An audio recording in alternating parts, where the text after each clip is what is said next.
In today's video, I'm going to teach you how to do time tracking in Notion. By the end, you'll have a clean, flexible system that lives right inside your workspace, so you can see where your time goes and make better decisions about your day. First, open the Notion website and sign into your workspace. Make sure you're in the space where you want your time tracker to live, whether that's your personal workspace or a team space. You don't need anything fancy to start, just your browser and access to Notion.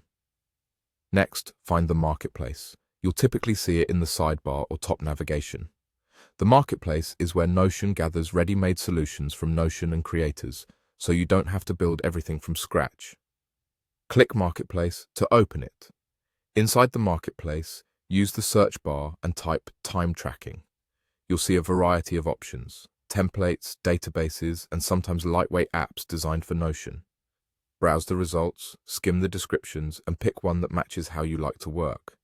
When you've found a good fit, click it to open the details, then click Add. Notion will ask where to place it. Choose the workspace and page where you want the time tracker to appear. Once you confirm, it'll be added to your sidebar, ready to use.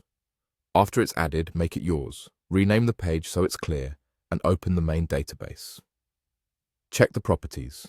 Most time tracking setups include fields like task, project, date, start time, end time, and a duration formula. If any column is missing or uses a label you don't love, edit it. You can add a select property for categories, tags for context, and a person property if you're tracking who did the work. If a duration column isn't there, create a formula property that subtracts start time from end time so totals calculate or take automatically. Customize the views to suit your workflow.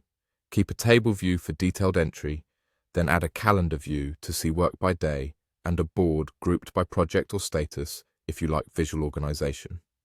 Filter the current week, sort by date descending, and save those preferences so your tracker opens exactly how you need it. Consider adding a button that creates a new entry with today's date pre-filled, which speeds up logging. You can also add a relation to a project's database and a roll-up to total time per project. That's it. You opened Notion, used the Marketplace to add a time tracking setup, and customized it to fit your needs. Keep entries consistent, review weekly totals, and refine properties as your workflow evolves. Thanks for watching, and enjoy your new Notion time tracker.